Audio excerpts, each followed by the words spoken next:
Shooting USA is brought to you by SnapSafe and their full line of premium vault doors. Use code SUSA15 to save 15% at snapsafe.com. There are so many foundations and charities out there benefiting soldiers and their families that it can be hard for one to stand out from the pack.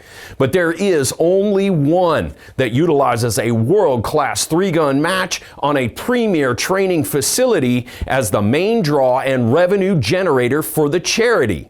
Well, that charity is the Memorial Valor Foundation, and this is the 7th year of their Memorial 3-gun. This year, the event is bigger than ever.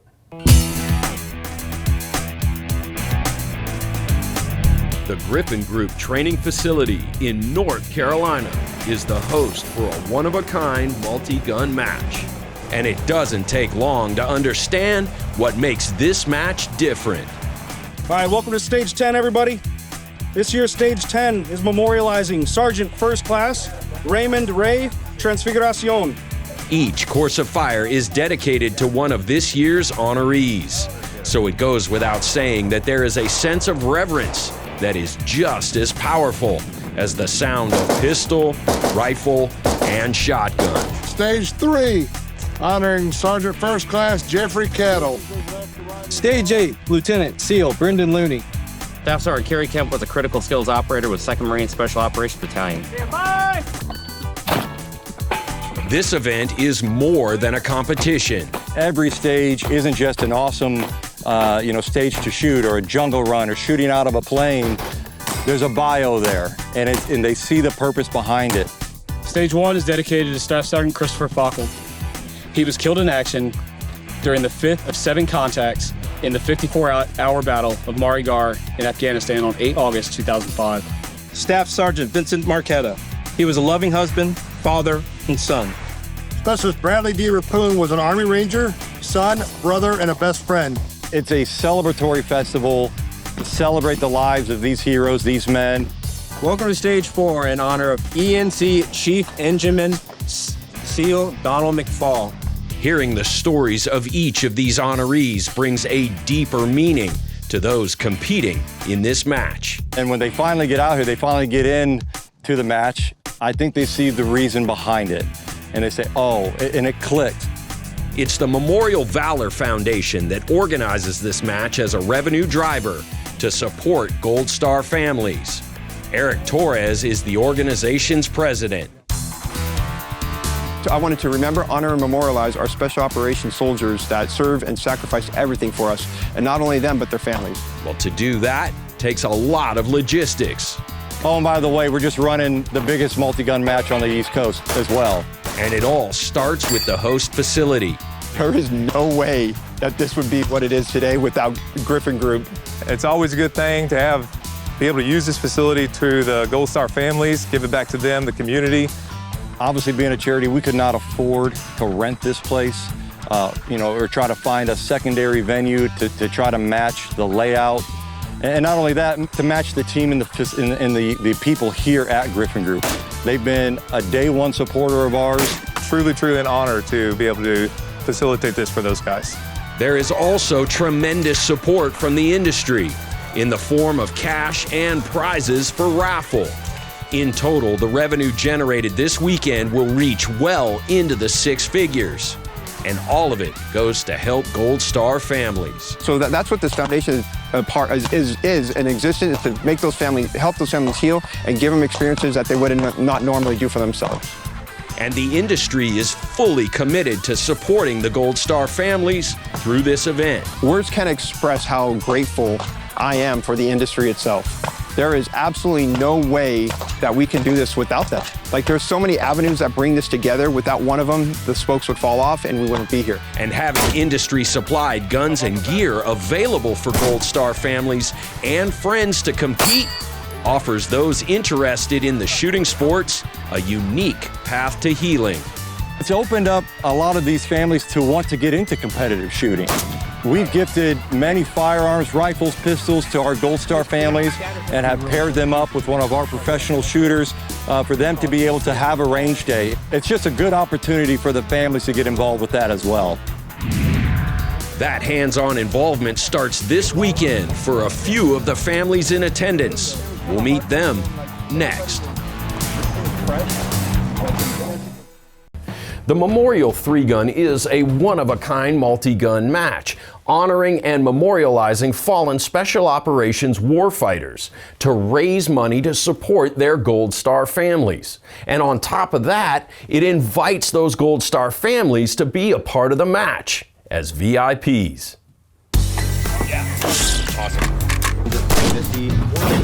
The events of the Memorial 3-Gun are all crafted with one intention. The Gold Star families in attendance must have a VIP experience, start to finish. And one of the first things the families are invited to do is launch a training round from an 82mm mortar under the direction and supervision of Griffin Group cadre. Just giving a chance for the Gold Star families to hang a couple of rounds, and we just want to be able to give it back because they've already given so much. So just thank y'all for being out here today. How important is it for you to do stuff like that for these families? God, it fills a void in the bottom of my heart, in all seriousness. This is why we're out here. I wanted to stay in the fight once I got out, and this is it. The training mortars are just the beginning. All of the Gold Star families are invited to participate in the match itself and to shoot their loved one's memorial stage. And on stage 6, that's happening for the Sarter family. I got stage 6, James Ryan Sarter. On February 7th, 2019, Ryan said goodbye to his family and departed for what would become his final deployment to serve as Company Sergeant Major for Alpha Company, 2nd Battalion, 10th Special Forces Group. Slide it over more.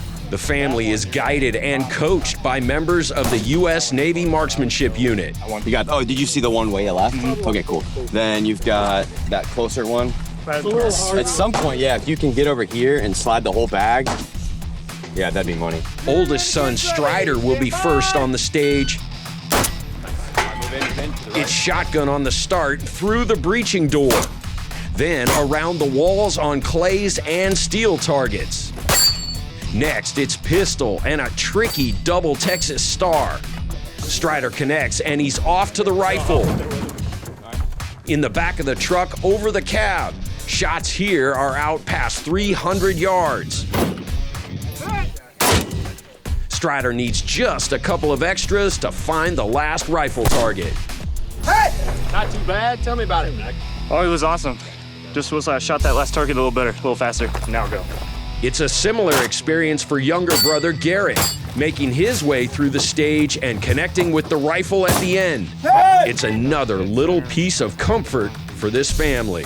Everything we do that's in his honor helps us heal a little bit.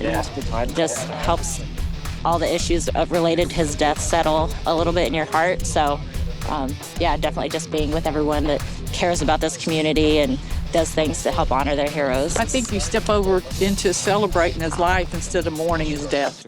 For Gold Star sister Jordan Sibley, reading her brother's memorial is her first tribute. I'm going to read just a little bit of information about my brother, Staff Sergeant Forrest Sibley. Staff Sergeant Forrest Sibley was a combat controller with the 23rd, 24th, and 21st Special Tactics Squadron in the United States Air Force. Next, Jordan gets on the rifle, and she's got hits on the plate rack. And Mom is impressed. Great. Proud. Another top-tier experience for all of the families is a ride in the Little Bird. The helicopter is on station for a side stage that is part of the raffle, as well as taking every Gold Star family member for a fast ride around the Griffin Group facility. It's a highlight for Jordan Sibley. And so he's doing some little dives and this and that, and it was so cool. You really need to see them get out of their shell. They get to see, oh, this is what my daddy did, or this is what my brother did, this is what my son did every day of his life. And to be able to kind of go home with a little piece of that, that connection to their loved one, I think is vitally important. Everything about this is just perfect. We feel his presence here. We feel appreciated. Everything about this has been wonderful. It's a great experience. The entire weekend culminates with a group photo on the retired 727. You'll see him from the nose to tail, and even on the wing, you know, hanging out the side door. We'll have that Little Bird come on station and hover right above it. snapped that picture, and it's just become something awesome to see every year. But coming up, it's three-gun racing under the lights. That's next.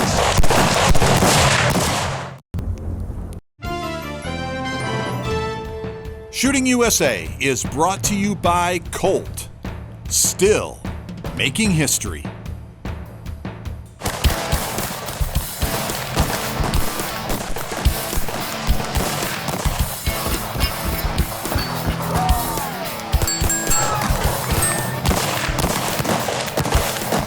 It's Saturday night at the Memorial 3-Gun, and that means one thing: the shoot-off under the lights.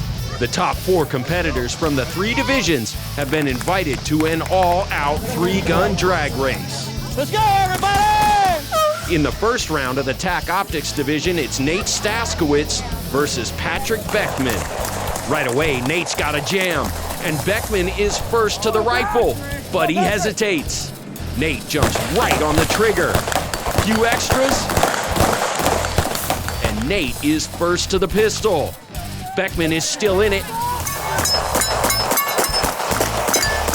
but it's all over from there. I felt pretty good. I had a shotgun jam and kind of pushed a little bit too hard on the rifle. Had a few makeups, but in the end, the pistol felt pretty good as well. So I'll try to slow it down a little bit, see the sights a little bit better next time. The second matchup in TAC Optics is Ross Haney on the left and Greg McBee on the right. It's neck and neck into the rifle, and Haney turns on the gas. Measured shots lead to hits. And Ross Haney is all alone with the pistol. The challenge plate falls before McBee can fire a shot. Ain't too bad. It's the first time I've ever done that. So just try to be smooth, man. Just try to be smooth, get them hits, you know what I'm saying? To the modified division, and the first pairing is Dane Kovac and J.P. Sullivan. Both have extras with the shotgun. It's neck and neck into the rifle. Again, both have extras. Sullivan is first to finish and into the pistol. It's J.P. Sullivan advancing, but he knows he has to clean it up. Got to get better for the next round, so it ain't gonna get easier.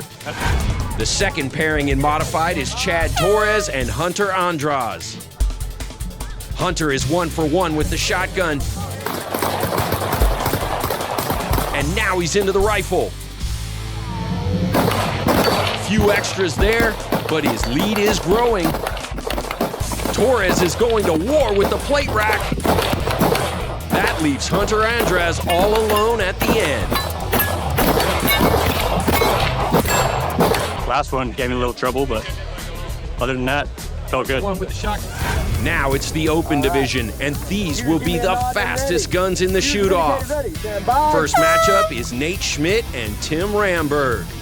Into the shotgun, and Nate Schmidt is on a mission. Now it's rifle, and Ramberg has work to do. The extra shots are killers. Schmidt is first to the pistol, and the gap is too much to close.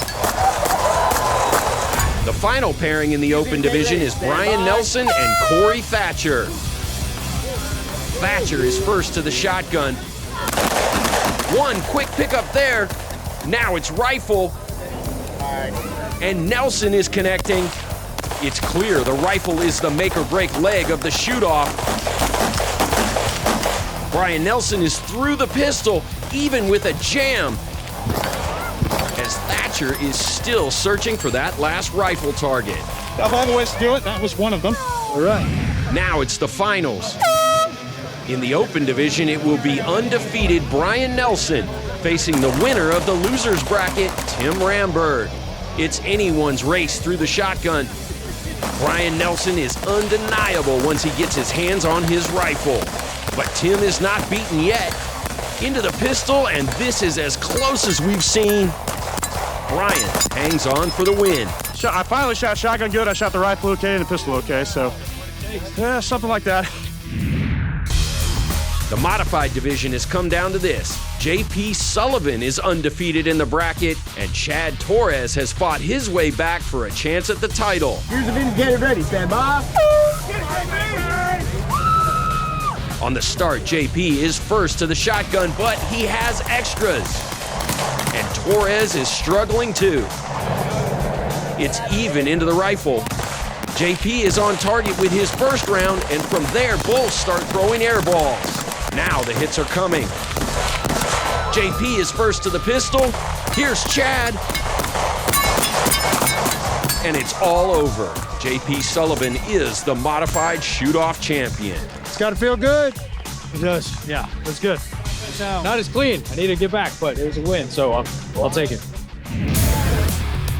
Finally, the TAC Optics Division Final. The USAMU's Nate Staskowitz has gone unbeaten, and Ross Haney has fought his way to the final from the losers bracket. Shooters, give me a nod when ready.